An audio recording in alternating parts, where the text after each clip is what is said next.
Hello, this is Soul Reader making a video for SNG.com. Right now I'm two-tabling a friend. He's not a Hypers reg, but is somewhat familiar. Is a heads-up player. When it leads up here, obviously he could have a6 in his range. I don't know if he will be validating king high. I'm guessing no. But I do beat his flush draws and hands like 10-8, so I call. I think his sizing is like, I think that's probably his standard sizing. He's a good player, so I do think he's balanced, but he's not a reg at hypers, so it's highly possible that his sizing would be a bit off.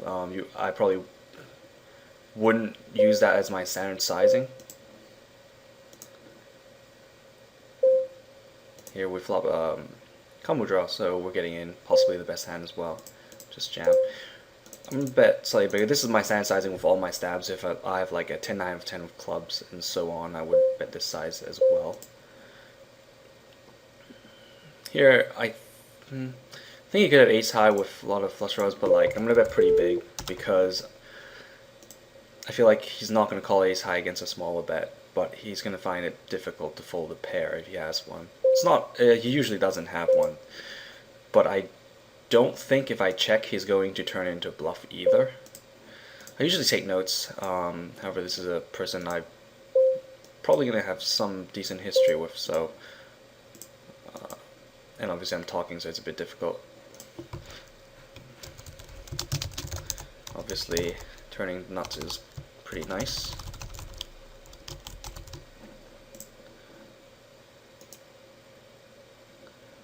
Here we just jam. It's pretty standard at 5 big blinds. This, by the way, my HUD, this is the name, big blinds, hands, VPIP, PFR, AF, SV, VIP, sorry, big blind VPIP, small blind VPIP, and correction factor. Oh, he quit.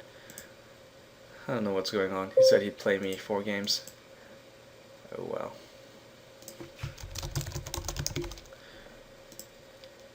If he quits, I'll have to get extra footage. I was hoping to just use this.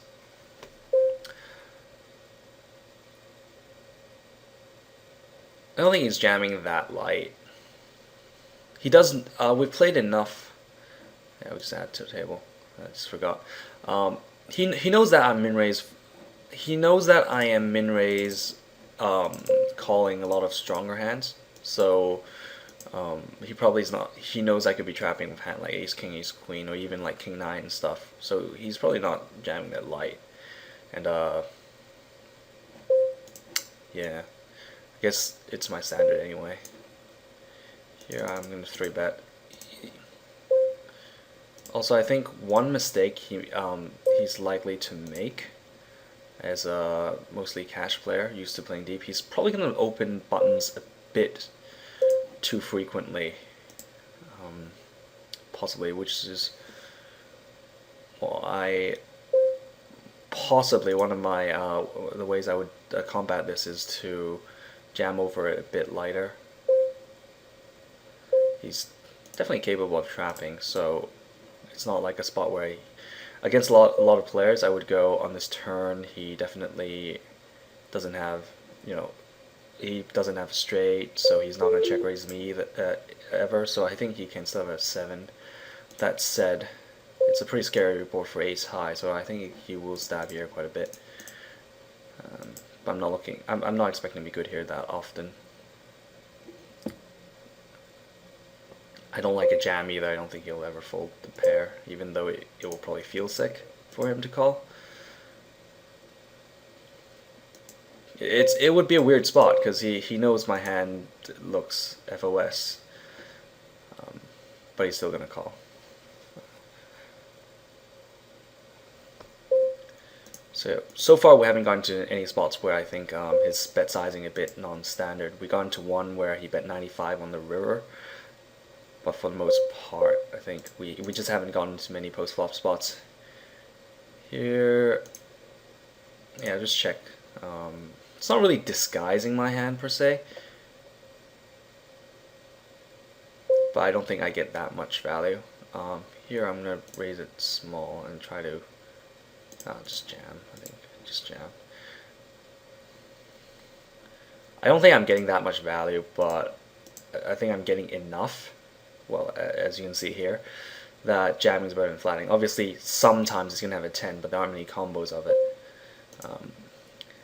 Sort of think against a lot of players. A lot of players would not have called a 9 there just because such a bad line. No, I think my turn check is standard-ish. Obviously, not having a club sort of sucks, but it lets me rep a lot of hands. I can probably like bet check bet against like ace high and probably get called. So I don't mind it too much. I can also make him value bet too thinly. I think there are hands that would pay me off if I check the turn that win on the river. And obviously it's a spot where I hate getting check raised. I think he's just angry. Gets angry very easily. Here we flop the essential nuts.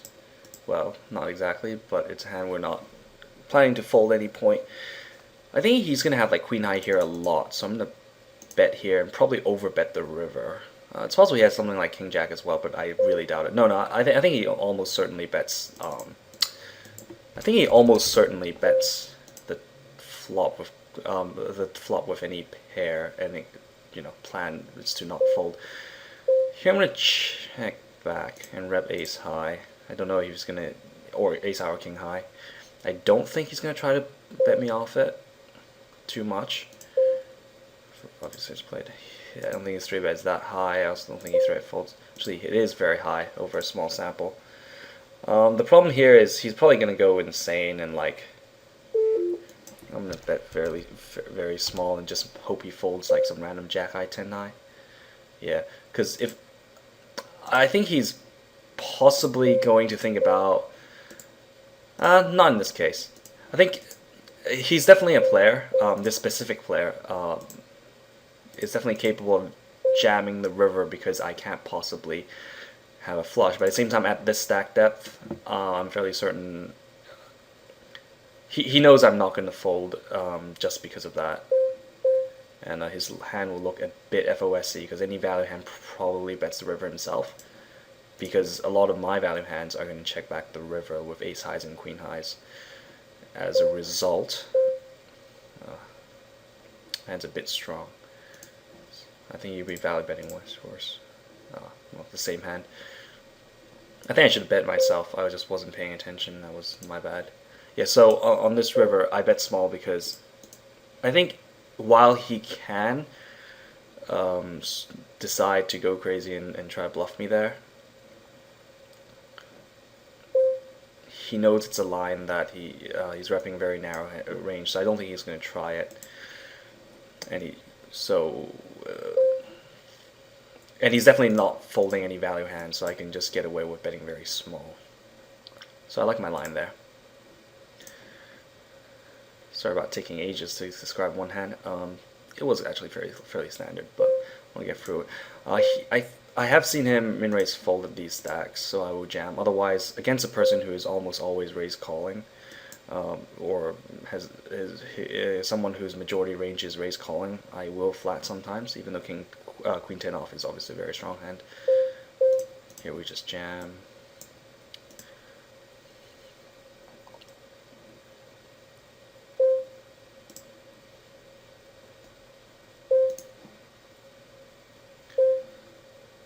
We flop pair. I think I can call one. Well, I think I can get away with just calling. I don't think he's going to barrel that much at these stacks, although he's quite aggro.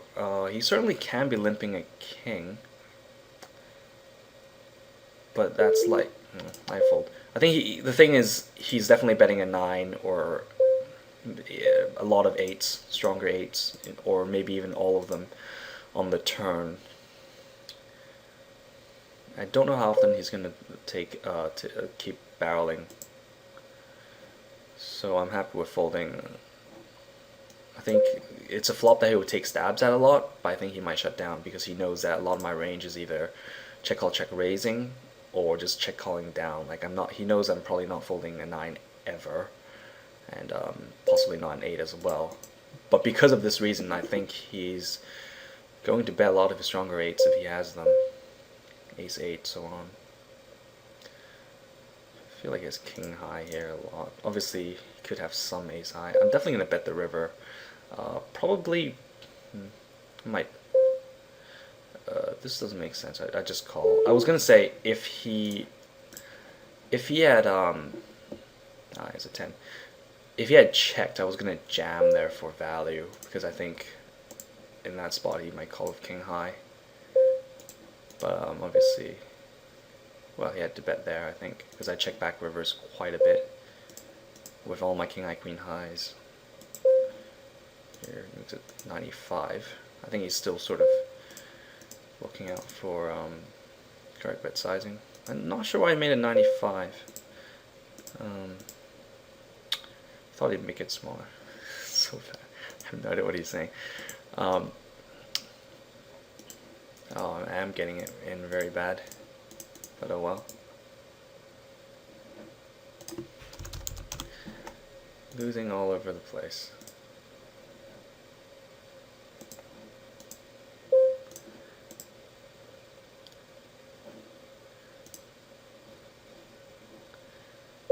So here I'm going to see bet. I'm going to min bet. I don't know if he's going to attack it because it's one of those spots where it's quite level dependent, because I know I do it because I know I do it with on these boards because I look so that I could see bet with a very cheap price on these boards. It makes it difficult for him to play. Just a jam here. I did say I'm going to jam quite light because he opens quite a bit. As we can see, he's opening in 88%, and he's not limped, so his entire open range is min raised. So he's min raising quite a bit. I'm going to keep betting. I feel like he's going to jam over a lot of A6 pre-flop. His 3-bet so far is 37. That's fairly high. Yeah, obviously it's a tiny sample, but I'm going to keep betting this for value.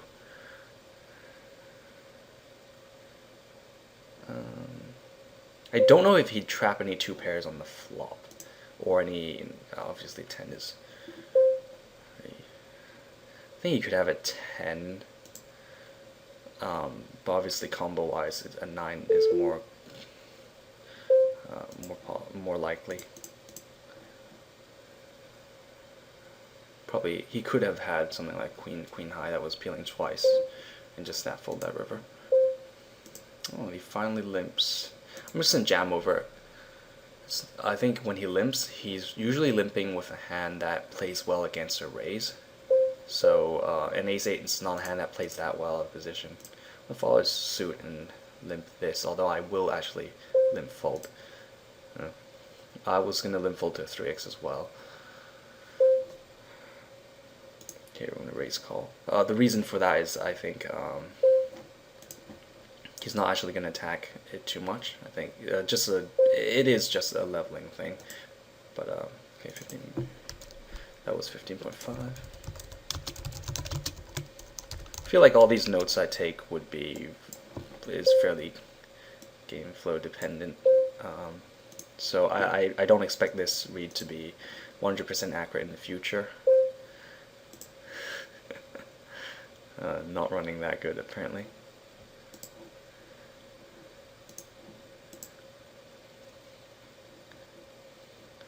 I wish he'd do some more creative.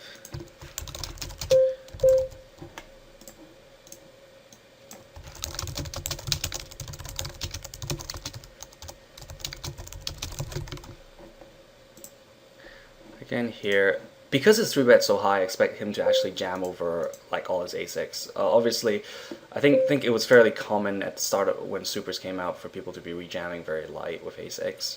And people sort of started flattening a lot of them, well, more of them now. But obviously, the opponent here isn't a hypers or supers reg, so it's fairly likely that he's just going to blindly ship any A6, so which is really good for me because on any A6 board I could easily value bet very thinly with second pair. Obviously, it's not even that thinly, but I wouldn't have to worry about being check raised because his value check raise range is very weak, and I think a lot of his stronger hands, like two pairs and such, would want to check call to trap himself anyway, knowing that I will bet thinly on turn. So on flops, on boards in general, I don't have to worry about check raise very much. Perhaps he's done. He 3-bet small. So far, he hasn't 3-bet folded much. But obviously, sevens is strong enough that I still get it in.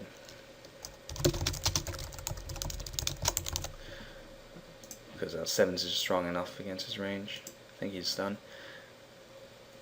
Yeah. Well, unfortunately, he didn't do very well in that session. However, we did go for a couple of interesting spots. Did go by pretty quickly. So that should be it. Thanks for watching. This is Soul Reader for headsupsitandgo.com. Hope you enjoyed. If you have any questions, please post them. I'll try to get to them. And enjoy.